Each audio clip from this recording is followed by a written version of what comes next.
Assalamu alaikum dear students, myself Bilal Saeed and today we are going to discuss an important topic of second year FSC biology. So today we will talk about nephron. So what is a nephron? If we talk about the general introduction of a nephron, so nephron is a structural and functional unit of a kidney. इसका मतलब है कि जो nephron है वो हमारी body के अंदर जो किडनी है उनको बना भी रहे होते हैं और किडनी का जो मेन फंक्शन है उसको परफॉर्म भी कर रहे होते हैं। यानी कि किडनी का स्ट्रक्चर बनाने और किडनी का फंक्शन परफॉर्म करने का जो स्मॉलेस्ट इसमें यूनिट है वो नेफ्रॉन होता है। अब नेफ्रॉन एक किडनी के अंदर मौजूद कितने होते हैं, तो हम बात करते हैं कि हमारे पास जो नंबर ऑफ़ नेफ्रॉन है वो है almost 1 million nephron are present in a kidney. यानी कि 10 लाख नेफ्रॉन मिलकर एक हमारा किडनी बनाते हैं। अब ये जो हमारे पास नेफ्रॉन है ये कितनी किस्म के होते हैं जो कि हमारे एक किडनी के अंदर मौजूद होते हैं। So if we talk about the types of nephron, there are 2 main types of nephron. Number 1 cortical nephron and number 2 juxtamedullary nephron. Cortical nephron क्या होती हैं? अगर हम लोग बात करते हैं एक किडनी के, तो किडनी का स्ट्रक्चर जिस तरह से आप लोग जानते हैं कि इस तरह से हमारे पास एक किडनी का स्ट्रक्चर है। अब इस स्ट्रक्चर में एक आउटर रीजन आ जाता है। ये जो आउटर रीजन होता है इसको हम लोग नाम देते हैं कॉर्टेक्स, और एक इसके इनर रीजन होता है जिसको हम लोग नाम देते हैं मेडोला। अब यहाँ पे जो इनर रीजन है इसको हम लोग नाम देते हैं मेडोला। अब वो नेफ्रॉन जो मौजूद होती हैं इसके कॉर्टिकल रीजन के अंदर, यानी कॉर्टेक्स रीजन के अंदर मौजूद होती हैं, उनको हम लोग कॉर्टिकल नेफ्रॉन का नाम देते हैं। और दूसरी हमारे पास जक्स्टामेडुलरी हैं।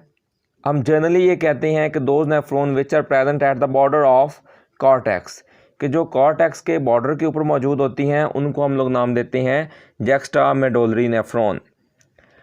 अगर हम इनकी डिटेल में बात करें कि ये किस तरह से मौजूद होती हैं, तो सबसे पहले यहाँ पे आपको एक डायग्राम में दिखाया गया है। यहाँ पे आप लोग कंसीडर कर लें कि ये हमारे पास एक किडनी का स्ट्रक्चर ड्रॉ किया गया है और ये इसमें हमारे पास कॉर्टेक्स है। ये आउटसाइड है जो कि कॉर्टेक्स है, और ये हमारे पास जो इनर साइड है ये हमारे पास आ गई मेडुला, यानी कि ये हमारे पास इनर मेडुला है और ये हमारे पास यानी कि इसकी आउटर साइड है जिसको हम लोग नाम देते हैं कॉर्टेक्स का। अब जो एक नेफ्रॉन आपको यहाँ पे नज़र आ रहा है, ये नेफ्रॉन का स्ट्रक्चर, तो इसमें अगर हम लोग देखें ये हमारे पास बोमेन कैप्सूल है, ये हमारे पास पीसीटी यानी कि प्रॉक्सिमल कन्वोल्यूटेड ट्यूब्यूल है, और ये हमारे पास लोब ऑफ हेनले है, ये हमारे पास डीसीटी यानी कि डिस्टल कन्वोल्यूटेड ट्यूब्यूल है, और ये हमारे पास कलेक्टिंग डक्ट है। इसमें अगर हम देखें तो इसका जो मेजर पोर्शन है वो हमारे पास मौजूद है कॉर्टेक्स के अंदर। सिर्फ इसका लिटिल पोर्शन जो है वो मेडुला रीजन के अंदर मौजूद है। ये जो आपको थोड़ा सा हिस्सा नज़र आ रहा है ये मेडुला के अंदर है, बाकी जो ऊपर आने वाला जो मेजर पोर्शन है वो सारे का सारा इसके कॉर्टेक्स में मौजूद है। तो ये नेफ्रॉन जो हैं जिनका मेजर पोर्शन जो है वो कॉर्टेक्स में मौजूद होता है, इनको हम लोग नाम देते हैं कॉर्टिकल नेफ्रॉन का। और अगर हम लोग बात करते हैं हमारे किडनी में, तो किडनी के अंदर पाई जाने वाली जो 80% हमारे पास नेफ्रॉन्स हैं वो सारी की सारी क्या हैं, वो हमारे पास कॉर्टिकल हैं। और दूसरी अगर हम लोग बात करें जक्स्टामेडुलरी नेफ्रॉन की, तो हम कहते हैं कि these are present on the border of cortex, कि ये कॉर्टेक्स के बॉर्डर के ऊपर मौजूद होती हैं। अब कॉर्टेक्स के बॉर्डर के ऊपर मौजूद होने का क्या मतलब है कि बेसिकली इनका जो कुछ पोर्शन है वो कॉर्टेक्स रीजन के अंदर मौजूद होता है, जबकि जो बाकी का रीजन होता है वो मेडुला के अंदर है। जैसे कि आपको यहाँ पे नज़र आ रहा होगा कि ये हमारे पास जो बोमेन कैप्सूल है या हमारे पास इसमें पीसीटी है या डीसीटी है, ये मौजूद हैं हमारे पास कॉर्टेक्स रीजन के अंदर, जबकि इसमें एक लॉन्ग लूप होता है जो कि हमारे पास लोब ऑफ हेनले है, वो डीप गया हुआ है मेडुला रीजन के अंदर। तो इसलिए इनका कुछ जो एक सारा लूप होता है उसका काफ़ी ज़्यादा जो पोर्शन है वो मेडुला के अंदर मौजूद होता है, तो इसलिए हम इनको जक्स्टामेडुलरी नेफ्रॉन का नाम देते हैं। अब इनमें एक और भी डिफरेंस है कि ये जो कॉर्टिकल नेफ्रॉन होती हैं इनके ऊपर वैसा रेक्टा नहीं होते, तो ये जो डाइल्यूट यूरिन है प्रोड्यूस कर रही होती हैं, जबकि हमारे पास जो जैक्स्ट्रामेडुलरी हैं these are specific for formation of concentrated urine, कि इनका काम कंसनट्रेटेड यूरिन को बनाना है, क्योंकि इनके ऊपर जो है वो कैपिलरीज मौजूद होती हैं जो कि लूप बनाती हैं, जिनको हम लोग नाम देते हैं वैसा रेक्टा का। तो अब ये हमारे पास जैक्स्ट्रामेडुलरी हैं, और ये जैक्स्ट्रामेडुलरी जो है ये सब में नहीं होती, जो वैसा रेक्टा वगैरह ये सिर्फ जो है वो मैमल्स के अंदर होती हैं और ये मौजूद होती हैं बर्ड्स के अंदर। अब हम बात करते हैं कि हमारे पास इसका स्ट्रक्चर कैसा होता है, कि नेफ्रॉन, हमने जो बात की कि नेफ्रॉन है दोनों, ये होती किस तरह की हैं। हम एक पहले जनरल स्ट्रक्चर की बात करते हैं जिससे हम लोग इलेबोरेट करते हैं कि ये हमारे पास किस तरह से बना हुआ है। अब पहले हम बात करते हैं इसके फर्स्ट रीजन की। तो इसका जो फर्स्ट रीजन होता है इसको हम लोग नाम देते हैं लोब, इसको हम लोग बोम एंड कैप्सूल। ये क्या है, this is a cup shape. अब ये हमारे पास एक कप शेप स्वेलिंग होती है जिसको हम लोग लोब ऑफ हेनले का नाम देते हैं। अब ये जो हमारे पास लोब ऑफ हेनले है इसमें जैसे कि आपको नज़र आ रहा होगा ये एक इनर वॉल होती है और ये एक आउटर वॉल होती है। ये जो इनर वॉल है इसके जो अंदर सेल्स होते हैं जो कि वॉल बना रहे होते हैं, इनको हम लोग नाम देते हैं पोडोसाइट। तो ये हमारे पास जो सेल्स हैं इनको हम लोग नाम देते हैं पोडोसाइट का। जबकि हमारे पास इसकी जो आउटर वॉल होती है ये हमारे पास जो पाए जाने वाले स्केमस एपिथेलियल सेल्स होते हैं उनसे बनी हुई होती है।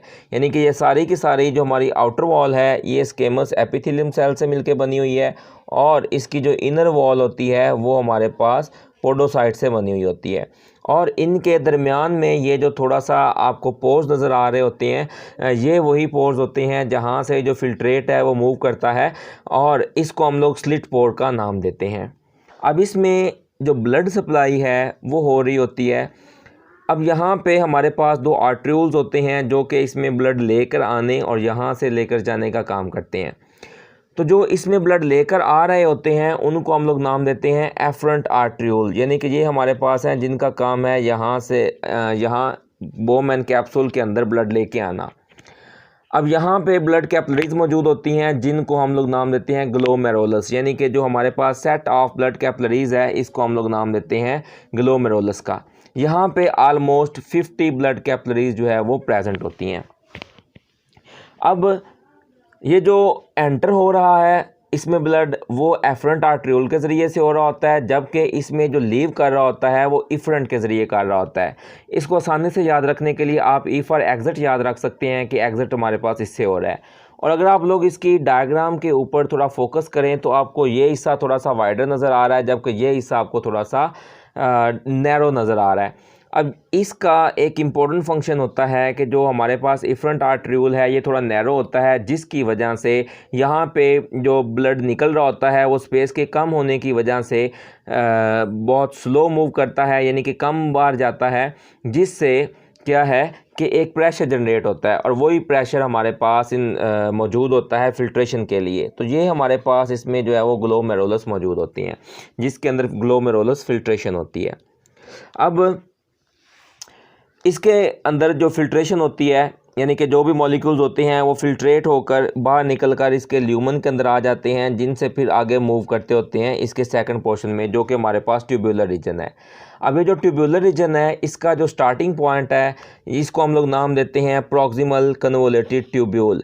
ये फर्स्ट पोर्शन जो है ये बलदार नाली की फॉर्म में है और इसको हम लोग नाम देते हैं प्रॉक्सिमल कन्वोलेटेड ट्यूब्यूल।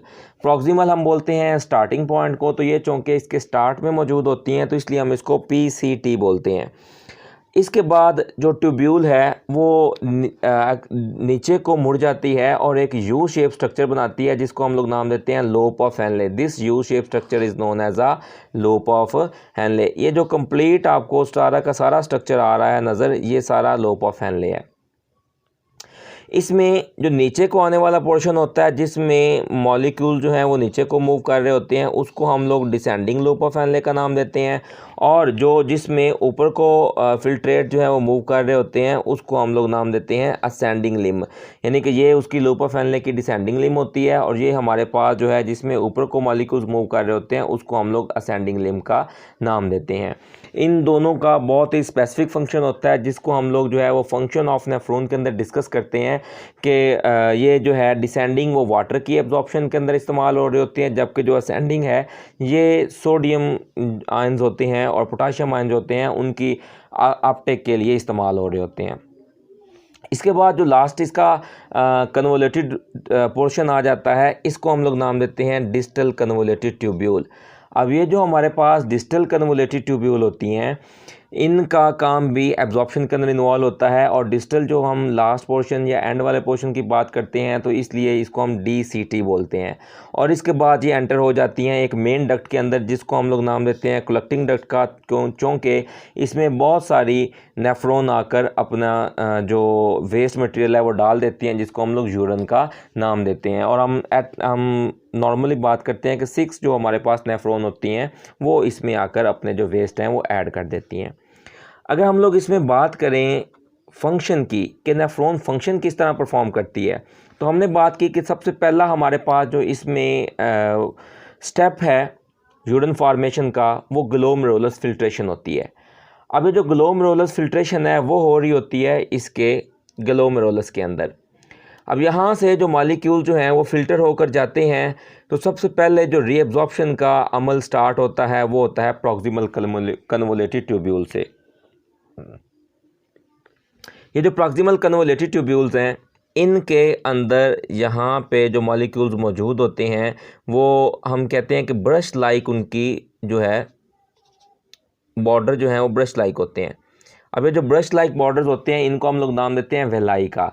तो यहाँ पे भी हमारे पास वेलाई होते हैं जो कि रीअब्जॉर्प्शन का जो एरिया है सरफेस एरिया इंक्रीज़ करते हैं ताकि ज़्यादा रीअब्जॉर्प्शन हो सके। ये जो प्रॉक्सिमल कन्वोलेटेड ट्यूब्यूल है यहाँ पे बहुत सारे अमाइनो एसिड और जो ग्लूकोज हैं वो यहीं पे रीअब्जॉर्ब हो जाते हैं।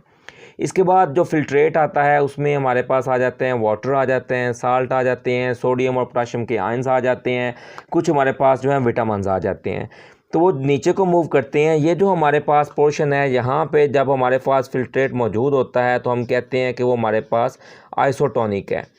जैसे ही वो हमारे पास नीचे को मूव करता है यानी कि कॉर्टेक्स से मेडोला की तरफ मूव करता है तो हाइपरटोनिक हो जाता है।